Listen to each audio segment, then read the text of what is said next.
At 5:30 on February 25th, I will call the monthly meeting of the Sister Bay Plan Commission to order. Roll call. Bell, Here. Champo here, Kane Here. and Harvey here. Berto and Ornosorg are both excused. I get a motion to approve the agenda. I so move. Motion by Champo, Second. second by Harth. All those in favor? Aye. Motion carries. Approval of the minutes from the January 28th meeting. Any additions, deletions, subtractions? Otherwise, a motion would be in order. Move to approve. Second. Motion by King, second by Champo. All those in favor? Aye. Aye. Opposed, carries.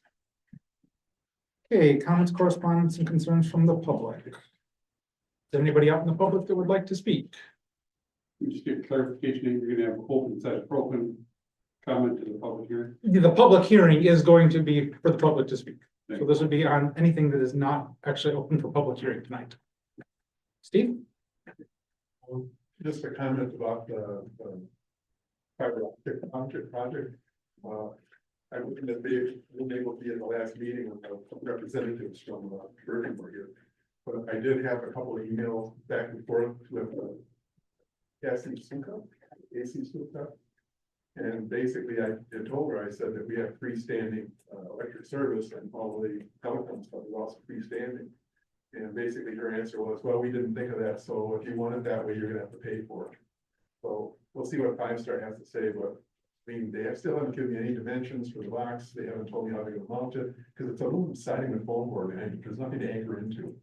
And they seem to be totally oblivious to that fact, so what happens, but I thought I'd let you guys know. I don't know if Julie shared those emails with you. I can share that with the Parks Committee. The Parks Committee is actually the one who I talked about that, Steve, so I can let them know. Oh, okay. Just thought I'd give you an update. Thanks, Steve. Anyone else? Okay. Then on to item 5. Well, we actually have. There's correspondence in the packet. Yeah. Okay, so an email was received from Scott Burtness. And in that email, he expresses concerns about the fact that pet owners in Northern Door have virtually no resources for regular pet services and care, much less emergency 24/7 pet care.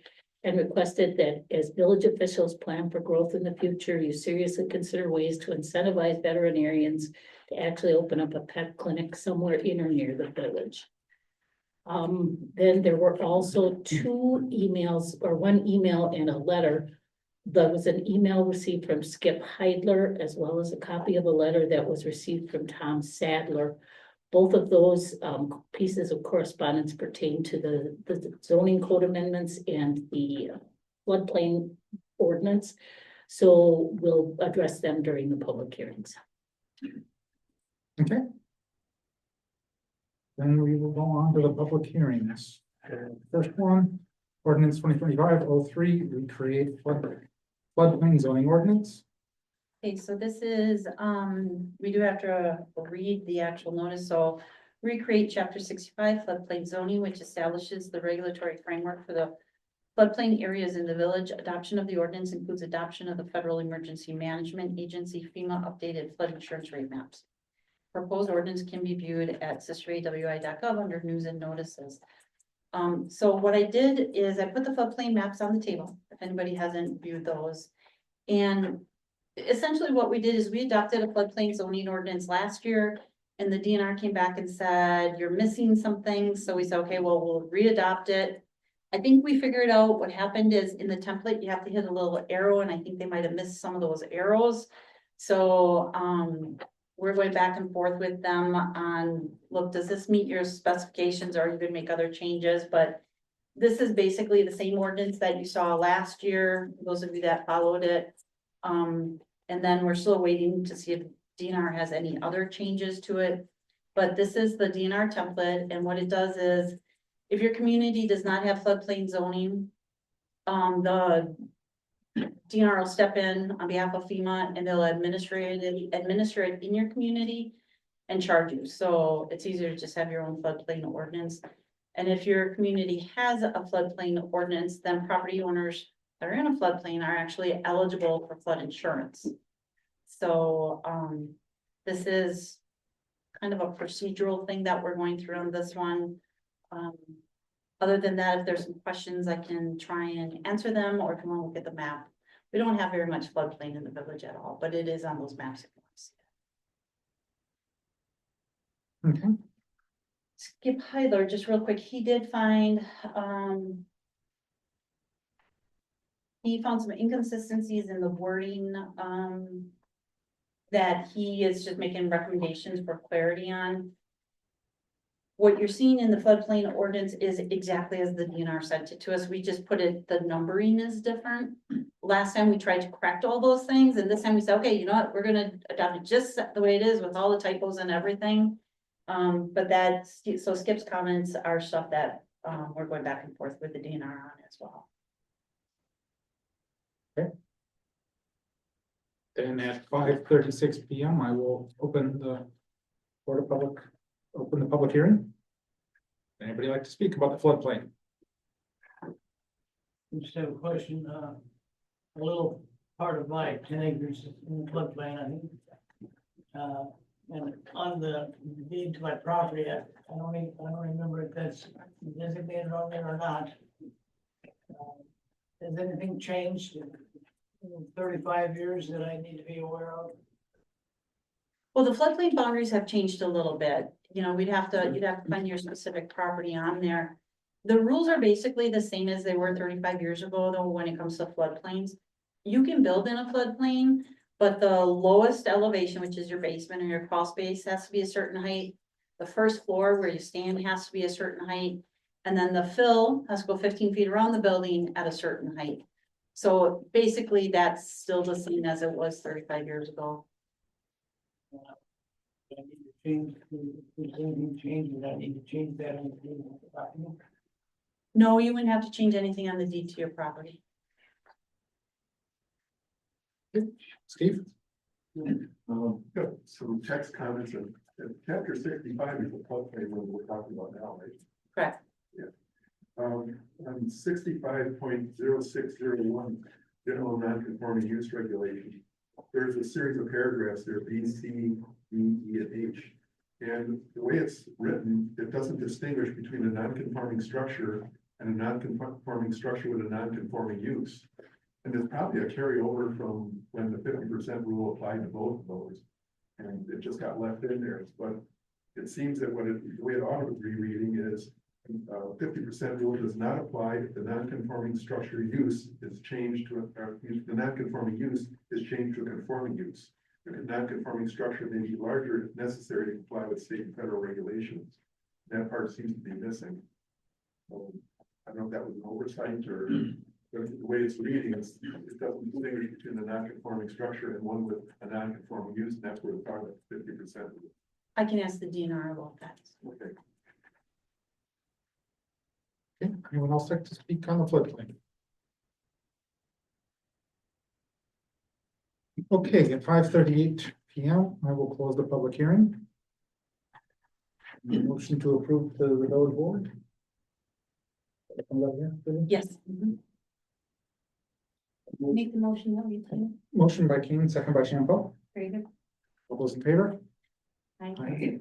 And just clarification, I'm assuming that is with the understanding with any changes the DNR makes. Yeah.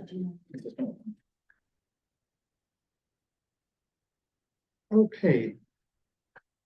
The proposed text amendments, chapter 66B2, B3 height, miscellaneous amendments. Okay, with this one, we're not gonna read, too much of it. It's quite lengthy, so I'm assuming the commission is okay with that. So I'm just gonna read again the public hearing notice, which is amend chapter 66 zoning to create an overlay district for the B2 zoning district, specific height restrictions in the B3 district, revised tree regulations, revised water setback, and several other miscellaneous amendments. And then all the proposed amendments can be viewed online at sisterAWI.gov under news and notices. With this one, we did receive some comments. Janelle said we did receive some from Tom Sadler, who's the chair for the zoning board of appeals. And basically, we recently had an appeal and then a variance for a case where the building exceeded 35 feet.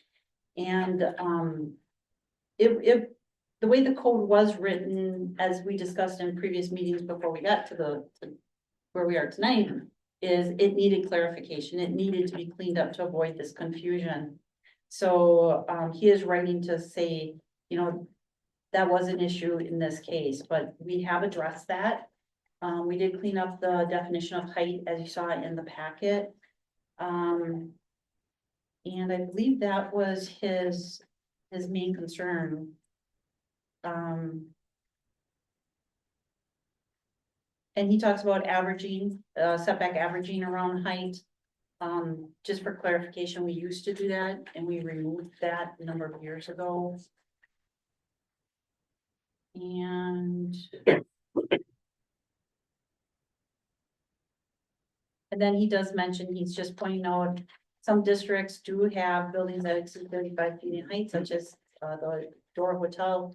That one was, of course, built back in the day when buildings could exceed 35 feet and you could use averages. Then the other one was from Skip Heidler, basically saying when you get to the section on trees, he's making some suggestions that use different terminology for describing how the diameter of a tree is measured, relating to the removal and replacement of trees, so we can look at that. And then section 66050, he talks about the difference between open or green space, and he said there's one section that still uses both, so I'll look at that and have to clean that up as well.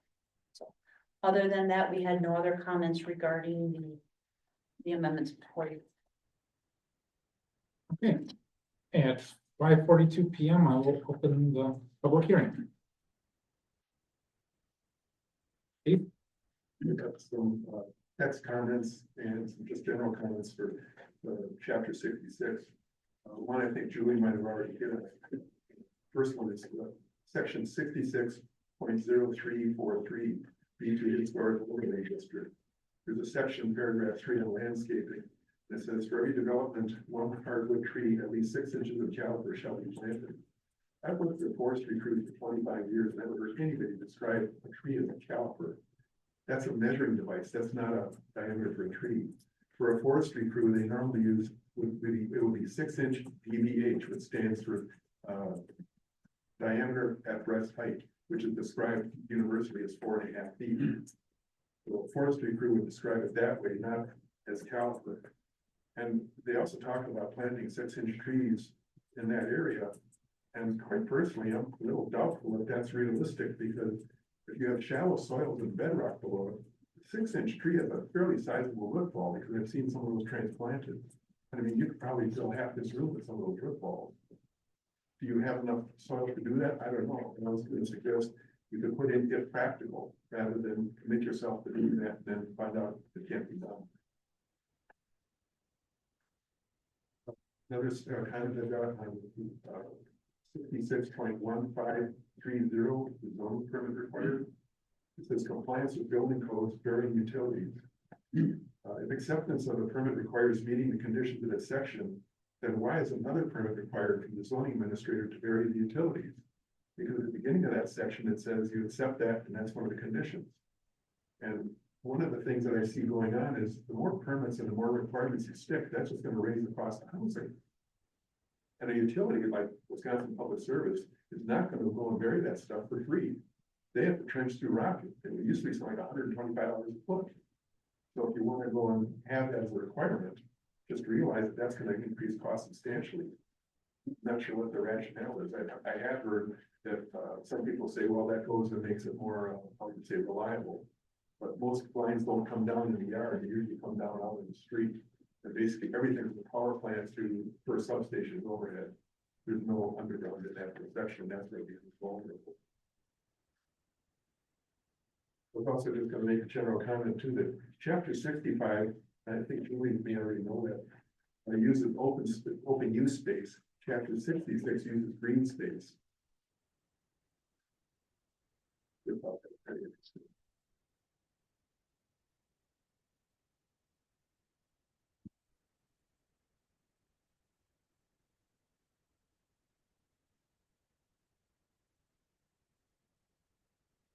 Yep, appreciate it too. You've got, I think, the completion of our tree canopy, efforts need to be made to preserve the trees we have and make sure property owners and developers understand the important roles trees play in our community. Such amendments directly support the draft comprehensive land use plan as well, and amendments also address fill that may result in flooding adjacent properties. That was for the R in section 66.0311, paragraph 4 for R1 zoning. It says if R1 single family residential, I think they wanted 60%. But then this talks about the more dense the housing becomes, the less green space or open space you have. It seems like it used to be 20%, and that would be more correct than 60% in a small lot. Well, 60% doesn't leave much room for anything. I mean, as far as grass and stuff goes. In section 66.1000 tree cutting regulations, you have tree cutting regulation shoreland area. In southeastern Wisconsin counties, this type of tree policy has resulted in an impossible amount of work with few results. Most developed river and lake shorelines have fewer trees today than they did 20 years ago. And I'm part of a citizens review committee for the county to review ordinances. And I'm all in favor of preserving the shoreline and beauty and all that kind of stuff, you know, helps with erosion and everything else. But there's a catch that comes into all this, I'll get to in a minute. It says tree cutting regulations beyond the shoreland area. Tree cutting provisions. Sufficient vegetation shall be left between all side lots and development to screen the development view from the adjacent lots. I guess my first thought was, what if there isn't any vegetation to screen anything? It seems like there's something missing there. I mean, there's an assumption that you're going to have vegetation there and it's going to screen the lot. But in some places that I've experienced, the vegetation that's there won't screen anything. It's maybe some scrub brush and stuff. I'm not sure what you do with that or how you make that more practical. And then the whole tree canopy thing, what's missing is you have trees that you have to maintain. That's important. The village has to maintain it, the property owner has to maintain it. You gotta care for these things so they don't croak and stuff. Then you also have the second issue of trimming. Trees have to be trimmed properly or they don't survive. It's that simple. If you cut off a big branch and you don't cut it off at the tree collar, the stuff tends to rot and rot back into the trunk. And when storms come along, that's where I go and see all kinds of tree damage because that hollow space goes and creates a weak spot in the trunk and the thing breaks off. So you gotta know how to trim that stuff. And then the second thing that's always missing, and I think this is missing from both shoreline and from beyond the shoreline area, there is no policy for reforestation. And why I've seen this happen in other counties is that as these trees go on through the years and stuff, they get damaged, people cut them down. They get disease, people cut them down. People get tired of looking at the tree or raking leaves, they cut the tree down. But if you don't start planting new stock to go and replace this stuff, you end up with a bare shoreline. It's that simple. And I saw that happen in Washington County, it happened in Waukesha County, and even some areas like the Pawnee River. And I think that the whole tree thing, when I read through this, it sounds like you're hitting on all around the whole subject. And I'm not sure that there's some practicality missing out of this. And I think what you need to do, or what the village needs to do, is you need to have a comprehensive tree policy that covers everything from trees in the streets, the trees on private property, and what the view is, and who takes care of it, and who pays for planting, and who does the maintenance, and all this stuff. Because one of the things I see with the plan commission, it's not just here, it's other places too, is plan commissions come along with a developers agreement, and they go and expect the property owner to go and do all this landscaping, basically, as they micromanage the whole project. And I guess that's okay, but that's increasing the cost of housing too. And in some cases, you have various varieties of shrubs and stuff, and they plant it, looks nice, but some of that's either, I've seen that happen too. So I think that you can't have a scorched earth policy in the village right of ways where you cut down anything that hangs into the right of way. I think I'd explained to when Denise was here, I said our copies of court cases. The village has no legal responsibility to cut any vegetation in a road right of way, period.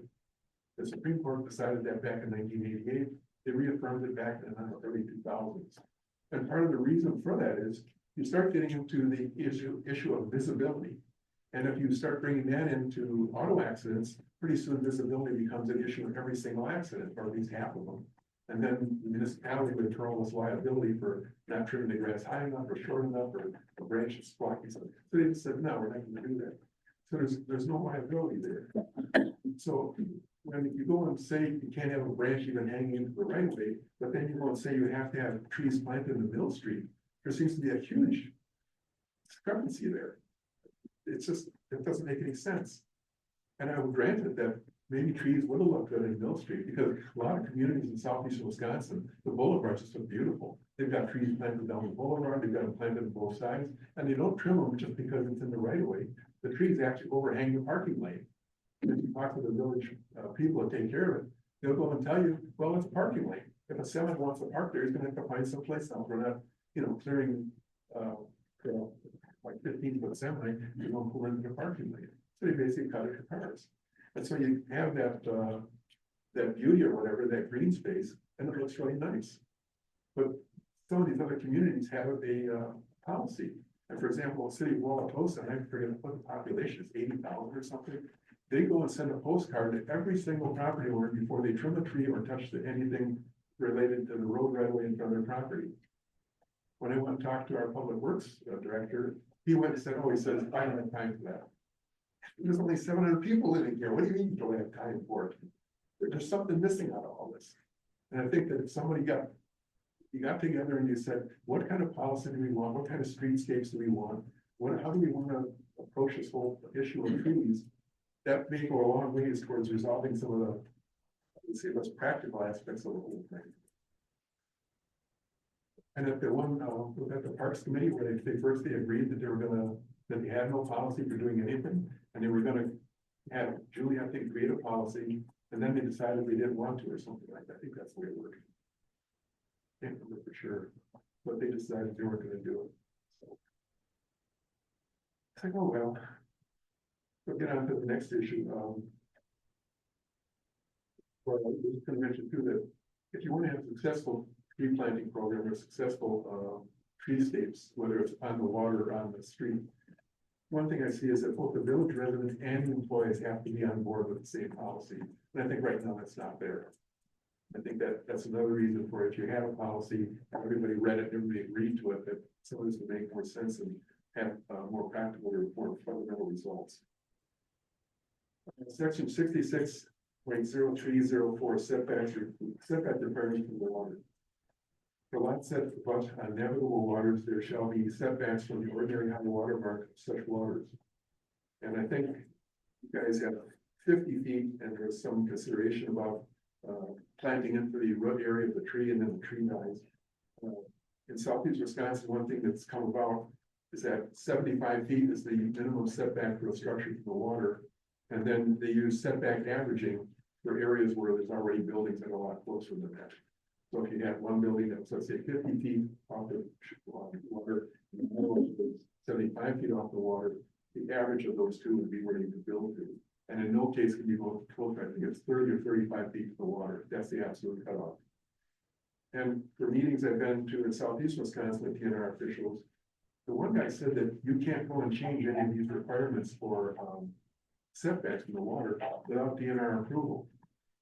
Now, the way I understand it works is that the county administers the setback requirements or the shoreline zoning, but they have to go and send a copy of their ordinances to the DNR for approval. And then if they have a question, you have to talk to the DNR. And right now, there's a little bit of a problem because so many people have quit or retired from the DNR. You make phone calls there and people don't return phone calls. So then you just assume, well, it must be okay.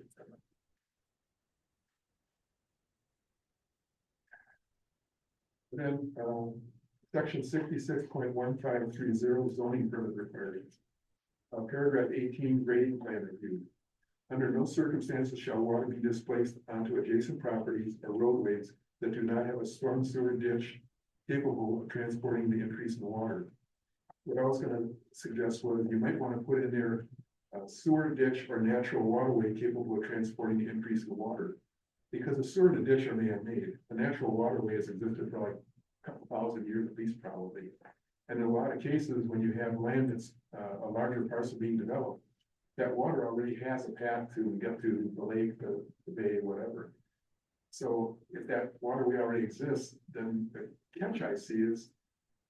Are you gonna go and block that off then? I mean, I certainly wouldn't want anybody to put a building right in the middle of a natural waterway, that would seem to be kind of dumb. Because you're gonna have flooding problems. But on the other hand, if that water is flowing through a part of a lot, you know, the stream or a creek or whatever, and that's been the natural course of the water. What's wrong with letting the water resume, continue on that natural course? Suggestion.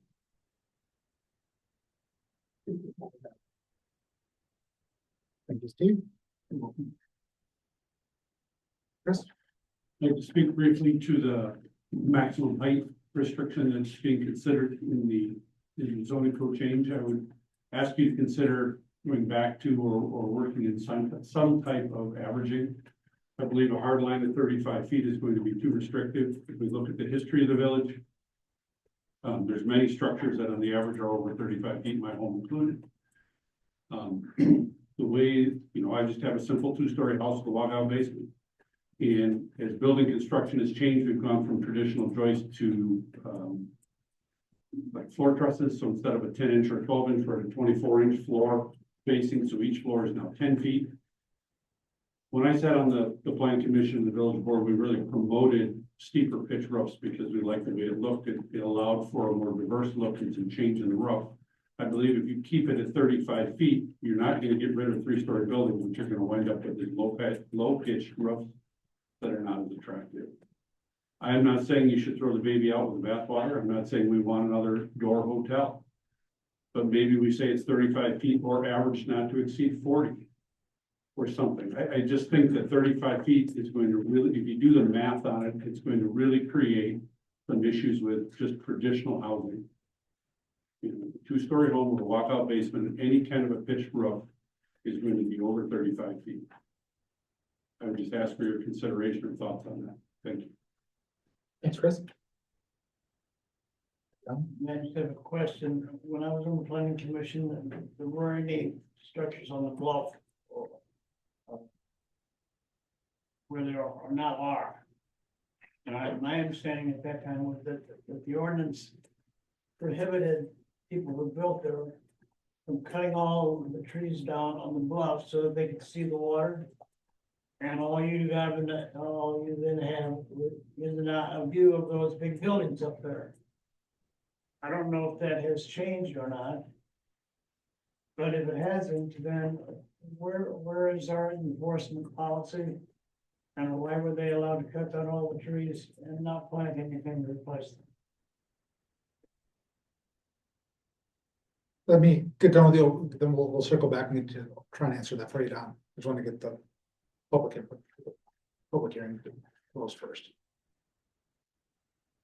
Steve? One of the comments, 2 other comments that you're about. Regarding what the gentleman was saying about the pitch of the roof and stuff. I don't know if you saw it, but in the Milwaukee papers, probably 3 years ago, I think the city of Greenfield went and came out with a 35-foot height for the buildings too. And somebody built a very contemporary looking building with a flat roof. It's in basically a house or a housing area that was typically 1920s to 30s homes. It's terribly out of place, but it made the paper, so. Then it was good. It met the ordinance, exactly, that's what they said.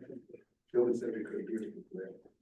The other comment I was gonna have is that through chapter 66, there's a lot of areas where it says, you want a professional surveyor, you want a professional engineer, you want a professional forester, professional civil engineer.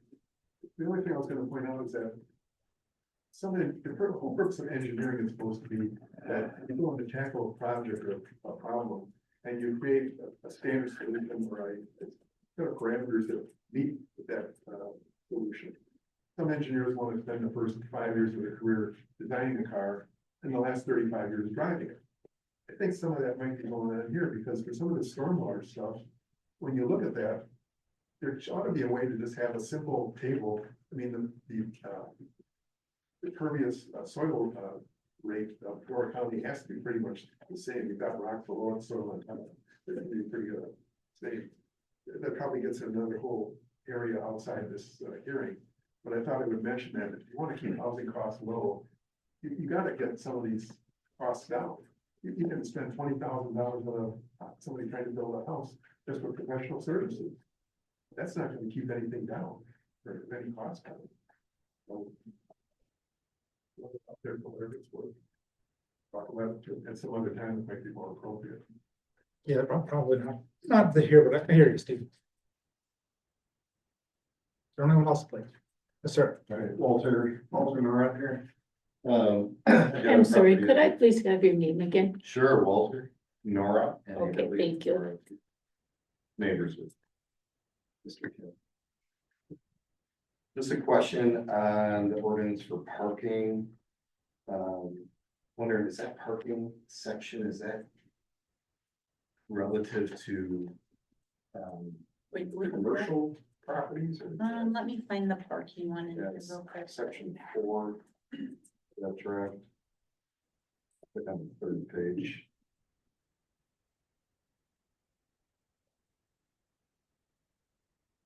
Just wondering if it's referencing residential and business, or is that?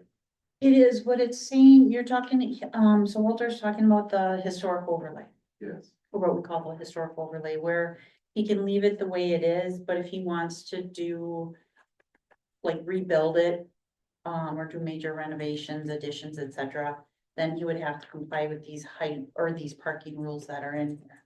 That would apply to anyone that is residential or commercial that wanted to completely redo everything on their own.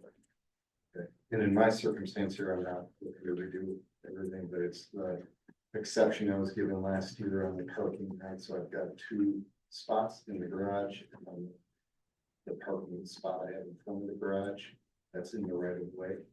And it'd be relative to the potential construction of the road or sidewalk or whatever might be going on Parkview Drive there.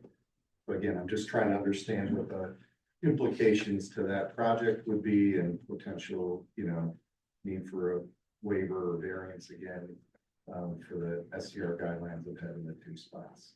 Right, That's just my question, I guess, is what does this impact for that? so I'll answer that. What we'll do is we'll take all the comments and then I'll answer Walter. Anyone else like to speak? Yes. Yeah, I had a couple things. I recently put in a driveway north of Village of Sister Bay. I just got approval from the state to remove a driveway and put another one in or modify it because it didn't have a culvert and I wanted a culvert. But anyway, I was told that the state has jurisdiction over all driveways on the state highway. And in here, it says that the village engineer shall determine the size and length of the culvert required. But I don't know if the village really has jurisdiction on the state highway that runs through town. So maybe you need to look at that and verify that. Because the highway runs right through town and anybody who put a driveway in along the highway, I think has to get state approval. Okay, the next thing I had a question on was the under architecture. Apparently,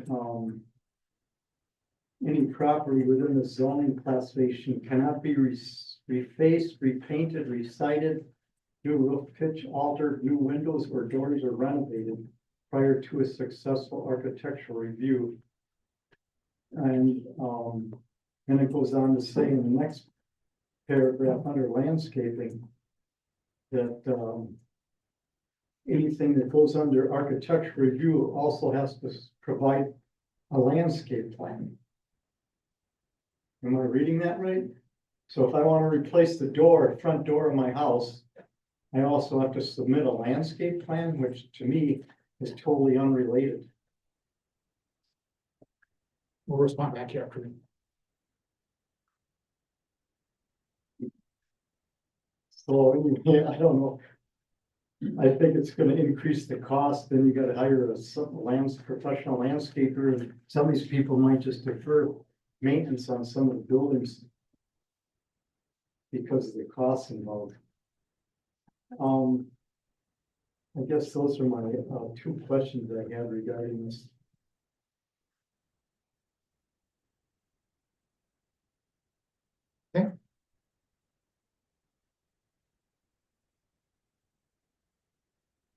All right, at 6:05, I will close the public hearing. I think you've got a long list there. First thing I'll take a stab at here, because I think this was before your time. Those condos up on the bluff, I believe it's because where the actual trees are. Like below, there's still trees relatively close to that, but they're so much lower. I can double check and get back to you on that, Tom, but I mean, But before they built there were trees right on the edge of the bluff, all the way to the top. They're all gone. I understand that there's a permitted amount they could clear around that, and I think that's one of those unintended consequences of saying, okay, you can clear this much, not seeing it on that exact parcel. Do I like what was done there? No, but I can dig into that and get back to you, Don, because that's, My point is that if they're gone, then aren't they obligated to replace them? Where's the enforcement? I can answer a little bit on that, Don. So I do know that since I've been here, there's been 2 big clear cutting violations out there. You're right, they, that, like Nate was saying, they can clear a certain amount around there, and beyond that, they can't clear cut along the bluff.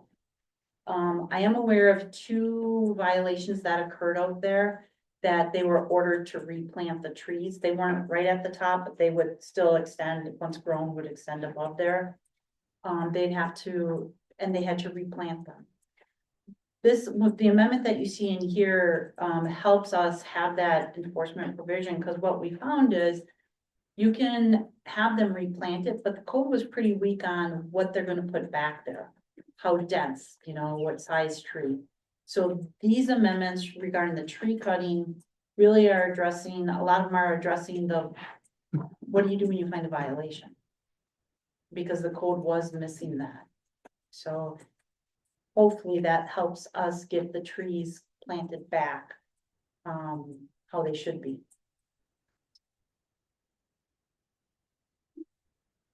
Do you want me to go through my list? Yes. Okay, I'm gonna start with the beginning. Chapter 65 floodplain uses different terminology than 66. Again, I can ask the DNR if we can change that. Right now, we're going with everything they have because they have allowed very little flexibility on that, but I can ask them about that, if we can change that. B2 landscaping regarding the caliber versus the diameter at chest height. And then is 6-inch tree too large for our soil conditions.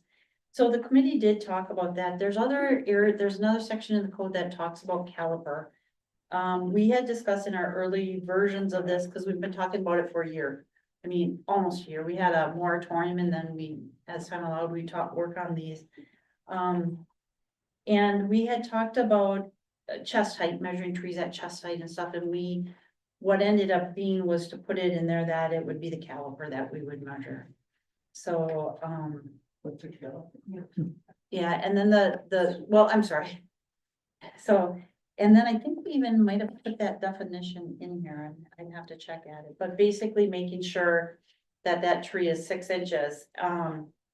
We did look at the soil conditions, because originally it was written to require a much larger tree. And the landscaper, at least the 2 that I talked to, came back and said, yeah, with your soil conditions, you're not gonna get them that big. And so what they had recommended was the 6-inch, and that is what they have also used on some of the properties that were in violation that had to replant trees.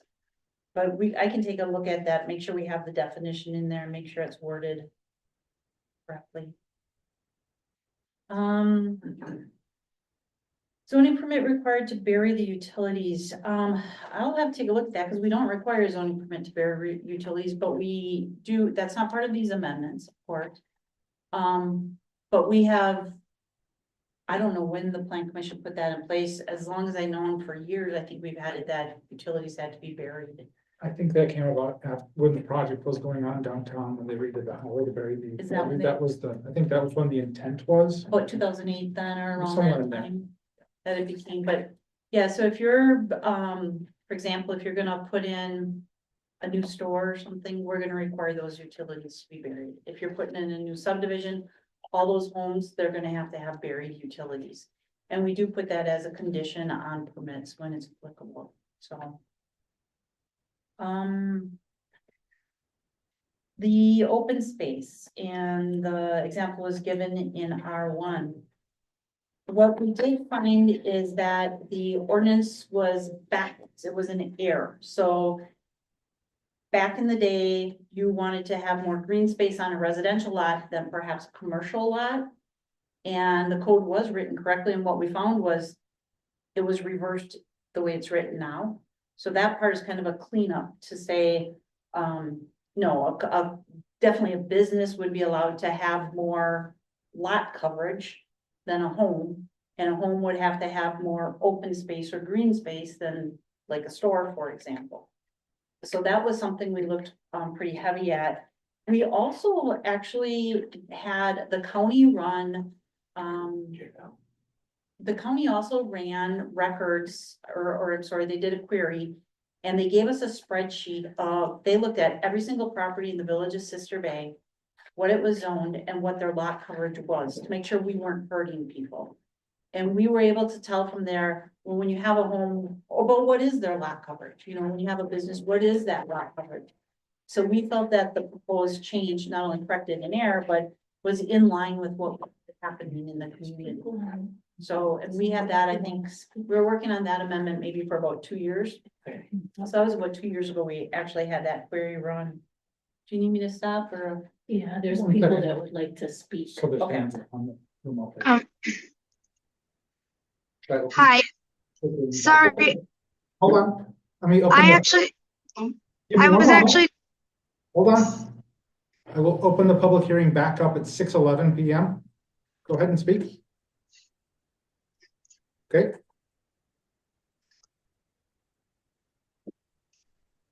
just so you know, the video is still disabled. I was just raising my hand because I know that Colin Doherty, owner of Roots, really wanted to speak, and we were all like the video and the we were disabled and muted. So I just know Colin would like to say something. pretty sure I know what this is, but can you identify yourself? Sorry, Paula. I can't show my video. It says, You should Okay. be able to follow. okay, cool. I just know that Colin was trying to speak and was reaching out. I can check if he's still on. That's why I reached out. Let's see. So I if am. he's unmuted, okay, thank you. Thank you, Paul. Is it my turn to speak? Go ahead. Okay, perfect. Thank you. Yeah, I just had two points of discussion that I wanted to bring up relative to the historic overlay. The first one is in regard to existing non-conforming properties. You know, I see there are several subsections, and I believe that the proposed ordinance as written discusses parking and non-conforming parking issues if there are properties in such respect. My question is, I think that there should potentially be language that addresses non-conforming properties related to uses. I see that, you know, one of the proposed uses that would not be permitted would be a restaurant.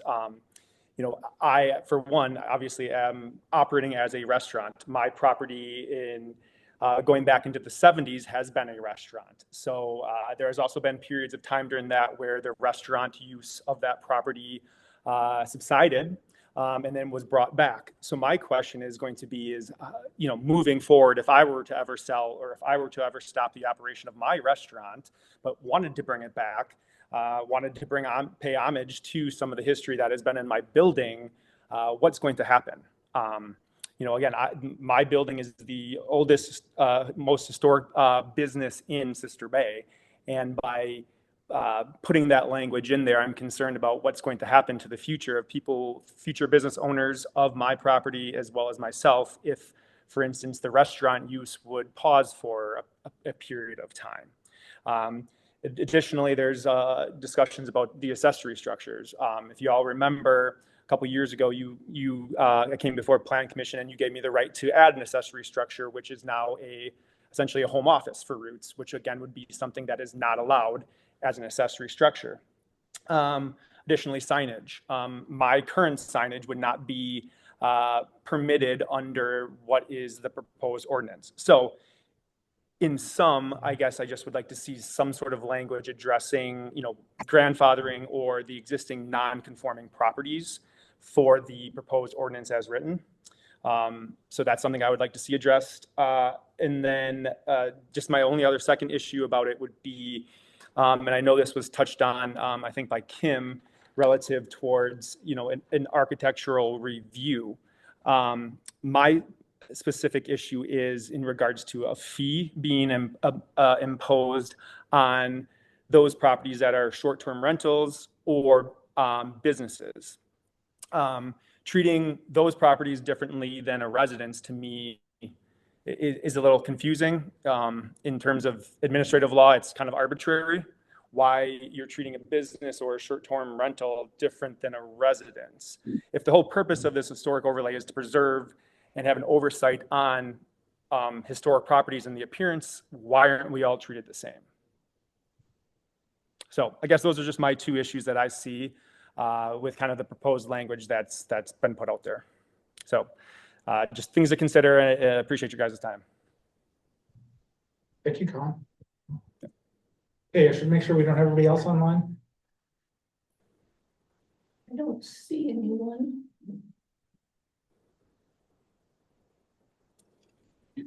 Okay, then at 6:16. Oh, I have a question regarding zoning, is that still appropriate? I mean, if it's talking about these specific chapters, Well, all of them and all that. My concern is the Airbnb proliferation in residential zoned areas. Don, that's beyond the scope of what we're talking about now. Okay. Okay, I will close the public hearing again at 6:17 p.m. Okay, Okay, 66.1 thousand shoreline tree clearing beyond the shoreline areas. I know the comment was, does it really screen? We're trying. Right now, the rules are too weak on it, as you read, this makes it to try and screen those properties, to try and get something between. Oftentimes, we get people that are building to the maximum size of the lot or maximum area that they can, and the neighbors often complain. And right now, there is nothing to prevent them from clear cutting basically along the side lot. So it's trying to at least get some screening in between the two homes. So we can look at that and see if maybe there should be something more extensive in there. Or if you have a recommendation, see if we could look at that. Trimming, we have always had trimming as being allowed in the code under certain conditions. The note I had here is need trimming regulations. We do not have any in here currently in the current code, and there's none proposed. Again, that's one where I would say in the future we can add that if you have some good ideas we could consider. I don't know if it's at this point worth holding this up to add another section that the committee hasn't talked about, but it's something they definitely could look at. No policy for reforestation. The amendments that you see are trying to get at that. They're trying to make sure for people, when they take the trees down, that they put them back. The committee spent time early on in the process looking how the tree canopy has diminished in the village, and there's not as many trees as there used to. And if I remember right, out of 19 municipalities in the county, I think Sister Ray was leading last in tree canopy. I'd have to look at that again, but there was some statistic like that. So we were like, how do we make sure these trees do get put back? So there is rules in here about planting trees that are removed. We need a comprehensive tree policy. And then also the other comment was tree cutting in the right of way. Steve was right. There was last year, Steve had the parks crew was out clearing in the right of way. Some areas don't have right of way. It's, just basically in the road area is what was alleged, but, and Steve had brought that up as a concern. So the committee had asked me to draft a policy for tree clearing in the right of way or brushing. And then the Parks Committee had said, hold off. Instead, maybe this is a bigger issue. Maybe we need to look at certain roads are more protected where maybe you don't do any tree clearing. But then they have not, due to their agendas, they cover a lot, just like Plan Commission, they never were able to go back and revisit that, policy. Water setback, it is true if you're in an unincorporated area, the DNR rule is 75 feet or the average. That does not apply in an incorporated municipality. I'm sorry, 66.1530, paragraph 18, I have to look and see what that said real quick. It talks about, zoning permit for construction exploration. And Steve's comments were about add sewer ditch or man-made ditch. I think I might have something wrong on there, or maybe wrote the wrong section down. I think you're saying use a natural body as a potential drainage destination. Oh. That would be suitable.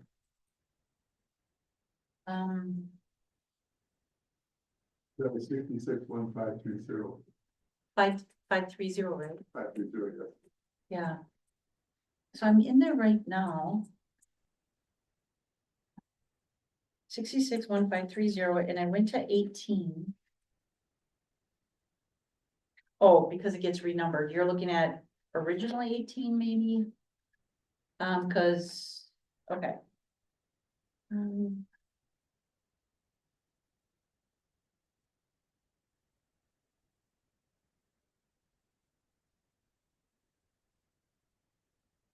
I think he was looking at grading plan review, which we haven't made any changes to.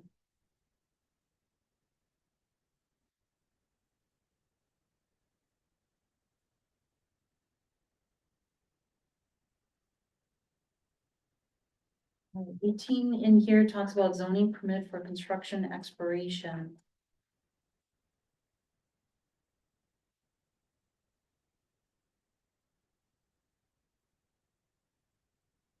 I'll have to see if I can find something, but, yeah, right now there is nothing in the code about flooding out your neighbor. So this was a way to make sure you're not gonna flood out your neighbor. We do get a lot of concerns about that, as you know, people build up, they build higher, and then somebody's lower and they're getting flooded out. And we have received a lot of complaints about that. Most communities do have something there to make sure you cannot flood out your neighbor. So this, what we added in here, it's not seeing it as 1530-18. But we can take a look at that and see if there's something else that could be added in there, but. Like I said, there's nothing there right now. So we were saying, hey, you can't flood out your neighbor. It's gotta, unless it's going to a storm sewer. But certainly we can look at that and see if there is something we could add in there to make sure. What do you do when there's no storm sewer? I think you're more saying if there is already a natural body, if there's already something that's there, a stream or something naturally. Correct. And there's a number of small waterways that exist out there that you don't necessarily see on a map. Yeah, you can look at a larger map and you can see even just from the topographical elevation and that where there's a natural waterway where the water just flows that low spot on that terrain and then just follows its way to the bay or whatever. Right, so we can look at that. You know, it does make sense. Clearly, if you're not on storm sewer, you're not gonna have that option. Then I move on to Chris's heights. He encourages the averaging. I can't really comment on that. That happened. I don't know why that happened before I was here. I don't know why that was taken out of the code. I don't know why we said it's 35 feet, period. That's the way the code reads right now. The amendments to this one are saying how you're gonna measure it, right? So I think somebody that knows the history of it would have to talk about why we don't do the averaging anymore and why we put that maximum height of 35 feet on there. So I mean, I've recall some of the conversations over the years with this. I mean, I remember a couple conversations when Dave Lino was Plan Commission chair. I remember asking the question, what happens above the village at 35 feet? I mean, is there something that just tears apart buildings? Because I didn't understand it. Personally, I am not the one to to try and defend the maximum height. I'm probably the worst person on this board to try and defend that, so I won't even touch that. But there was a lot of pushback, particularly at the building that was built across from the beach. Where Zeke's is. Like, that building, and also Marina View to a certain extent, gave a lot of pause. And that was done in reaction to that. I think it was after the Algogi project too, right? The one behind the yacht club. That one was approved under the old Yeah, that's rule. Oh, that's one, the Z, like Okay. it's the Yeah. okay. retail store. How tall is that building? I think that's, 33? it's average 35, but I believe that cupola did not count. Well, I just want to say something. I spoke to Tom Sadler about this because he knew that at one time it was averaged. And then he even says in his letter that the Roberts had met with the Sister Bay inspector who told them he averaged property height. So was he from Sister Bay? Was he from Door County? Yeah, so the building inspector doesn't get involved in that. It would be me, I'm the administrator, and the issue on this one is we don't average height anymore. And our amendments right here aren't talking about changing the height or anything. I mean, that is something we could have, if we want to change the height, or if we want to start averaging, we could have that conversation. I think that would be a new amendment, because we haven't proposed that change. But what happens and I remember the contractor talking about how, in the county you can average. Because I remember having the conversation with them, I know that, because years ago I worked for the county and I still kind of follow the rules, whatever he's doing. They did allow averaging. Sister Bay, however, does not, and they made a couple years ago, they made a conscious decision to not allow averaging anymore. But on a specific strip, meaning downtown? Where? No, it was just in general, they took averaging out, so that is something we could look at. I mean, this one, this change in here is just the definition of height. But if that's something, if we wanna allow buildings to exceed 35 feet, maybe it's based on an average, the way it used to be. We can Well, come I back like and what Chris revisit that. says, put in a limit as to what your maximum height would be if you averaged it. So. And I think that's maybe something- we should do that. And that Put is it on something the we could agenda. bring, yeah, I was gonna say, we could bring that back and put that on an Okay. agenda for the future. Chris? Just if I could offer some historical perspective a little bit too. If you decide to go back down the averaging road, I would encourage you to be very diligent in your verbiage, because different administrators in the past have averaged different ways. They averaged the ground, and one of them averaged the height, right? So if I had a 10-foot eave or 10-foot peak on part of the house, and a 100-foot peak on part of the house, that averaged 55 feet, whatever it would be, right? So if you're going to go down, and I would encourage you to go down that road, you need to be very specific about what averaging looks like, because each of the administrators, one of the past administrators is with us tonight, will tell you, if you interviewed them all, they would all have a slightly different cant on how they averaged. Yeah, and there are so codes read different. A lot of them go along the grade of the foundation.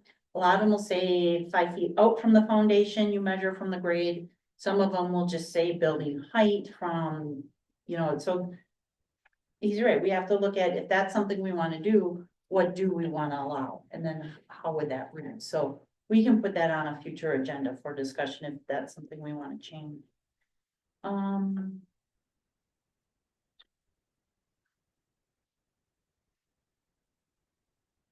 Don, we talked about regarding the trees being cleared. There's a comment about using professional engineer surveyor. The recommendation, maybe it'd be easier to have a table. I do have to disagree with you on that one, Steve, because I think, first of all, most, and it's increasing housing costs. Most properties, I shouldn't say most, a lot of the properties, they're not gonna even have that requirement apply to them. But I think it is harder for people to understand, if they're not an engineer, I think sometimes it's harder for them to understand a table. I know just on the lighting, you know, we have our lighting specs, we get a lot of questions on lighting. Even on parking, we get a lot of questions on parking, so I don't know if a table would make it easier. Especially since there's so many different situations, so I would say, and Steve, you've seen a lot of codes, so I would say if you have something, a recommendation, I think we should look at it. Because I mean, if it's easy to understand, I think that is something that we could do. You know, recommend to the commission, but at this point, without having those tables, I'd hesitate to hold the whole thing up because of that. So that's just my opinion. Sometimes you put together a table that covers 90% of the cases, then a disclaimer of the ones that they don't cover. Then that allows you to move rapidly through most of the stuff we encounter. Walter, parking. As long as you said you're not rebuilding, you have nothing to worry about. It's gonna stay the same. So it was just saying, the historic overlay is saying, hey, if you want to keep things just the way they are, keep them the way you are. But if you're gonna redevelop this property, we wanna try and make it look like a mock historic district. Try and preserve the look that's out there, the big canopies, the older buildings. Try and get people walking through that community and have something like you'd see maybe in a Charleston. I know that's one of the examples I think that we've talked about, but if you're just leaving it the way you are, those amendments won't apply. Kim, yes, the DOT has, control over the highway, but so do we. So we do require driveway permits, and we do, where the DOT, it's kind of a partnership that we have with the DOT. So a lot of times they'll dictate where it can go, you know, we want it over here, but we still have to issue the permits as well on those, so. Comments? Because you're an incorporated village? Because I went, the other properties in the town of Liberty Grove and dealing with the county didn't want anything to do with it in the town, and the township said, no, you gotta, because you're on the highway, you gotta talk to the state, they dictate everything, and they spent, you know, I went down there and applied for permits, and they gave me the permits. So it's because we are a village and our village code allows us to, and then also because we have maintenance agreements on some portions of the highway, actually most of the highway. We'll have a maintenance agreement that defers that back to the village. You're right, in a town, they're under county zoning, and county zoning usually, I think, defers that to the state. You had a comment about the difference between architecture, landscaping, requiring a plan. I'll take a look at that and clean that up. So it sounds like that's just something we have to get cleaned up there. Colin, non-conforming uses. Colin, you're right, the overlay does not talk about non-conforming uses because those would be deferred to the non-conforming use section of the code.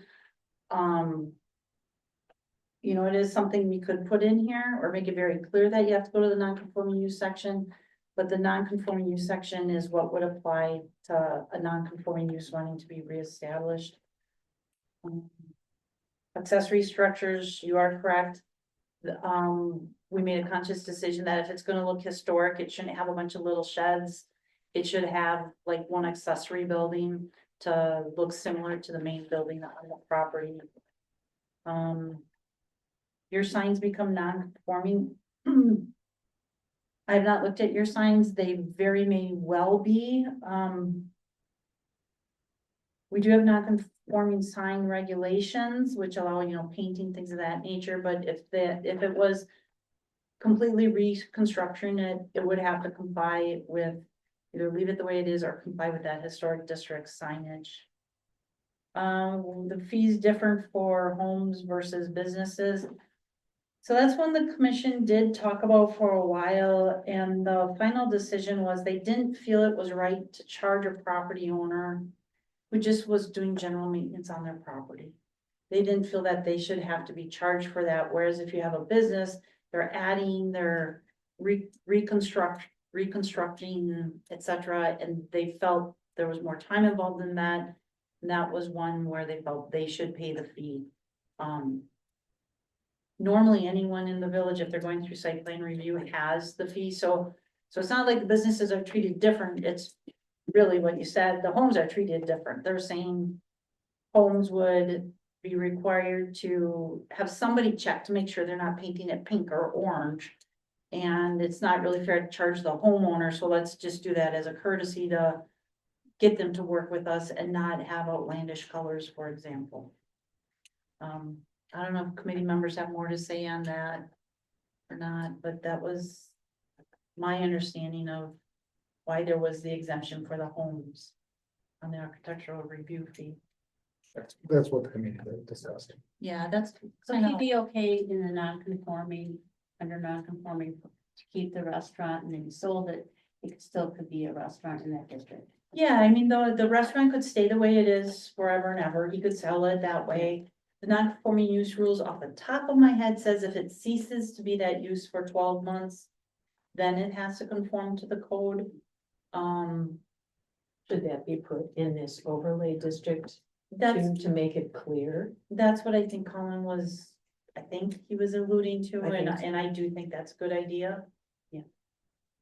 So it's very clear. Yeah.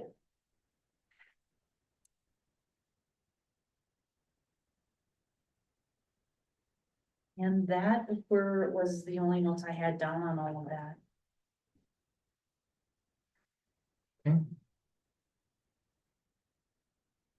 As far as the height thing in Sister Bay, I was not on the planning commission and or on the board when all these changes happened with Zeke, and he made things very tall. But I know from living here and hearing from many, many people, even to this day, people are very angry on how tall the heights are allowed in Sister Bay, have been allowed in the past. That's why we were pushing for the 35 feet limit. If you drive down Bay Shore Drive, it almost feels like you're driving through a tunnel now because of the tall, I mean, they going out to the maximum height of 35 feet. That's tall enough. We are losing trees. I mean, I know it's their property. They can do what they want with it. Completely blocking any type of view from our residents and our visitors that walk up and down Bay Shore Drive. And then this is why we want the height to be restricted in the historic overlay too, because the Goki property. That's just one example, but it's important that we try to hang on to some type of character and quaintness and charm of this village. And that's what I'm hearing from everybody I talk to in the business that I work at and on the street and in church and wherever. It's not good what's happened, and we want to try to hang on to a little bit of what Sister Bay should be.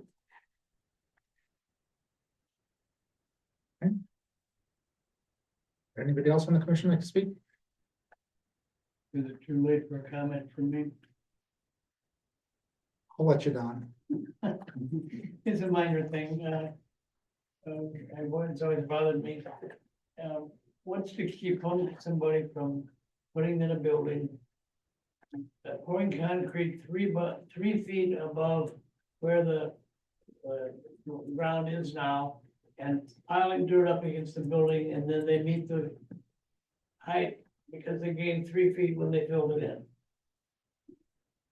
That's why we talk about if the grade changes, they need to go through engineering review and things of that nature, because Then it was better there.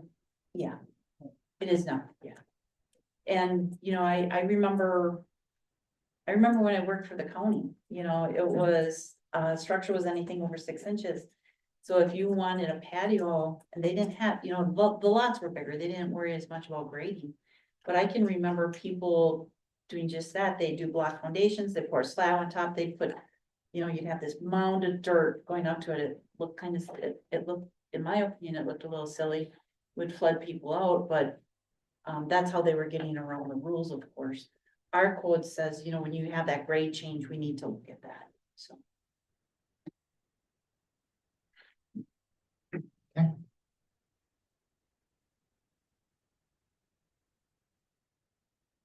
So then all three of these are one recommendation will go to the board? Correct. Okay. We went two motions, one per ordinance 2025-3, and then one per 2025-4. Okay, so the floodplain and then the other text amendments. You did do the floodplain already, right? No, I don't, we didn't actually do a motion, did we? I just. looked You at- did, yep, you did You the did? floodplain. Okay. Well, that's right. Okay, I'll just briefly say, I understand what you're saying, Patrice. I don't see it quite that way. I think there's a better mechanism, but I don't. I'm in the minority there, so there's no point in going on about that. I hear what you're saying and I understand it. I just look at it a little differently, so. Before anybody makes a motion, I do have here that just the height, the average height would come back at a future agenda. And then I'm to clean up or check, like Kim was saying, the difference between the architecture and landscaping, how that is worded. Add non-conforming use language, to the historic overlay. And language about the ditch, regarding the grading that Steve had talked about. Look at that caliper section, just make sure it reads correctly. And those were the changes that I had written down. Okay.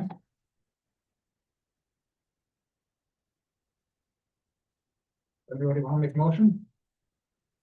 I so move we approve the B2 overlay historic district plan as presented. Second. So are you saying just the B2 or are you saying the B2, B3 and B2, B3 and Ms. Glenn? Okay, With those changes. with those changes. take a motion by Sample, second by Harf. All those in favor? I, Opposed? Opposed? Okay, administrative reports. Just a future meeting, we need to talk about that R4.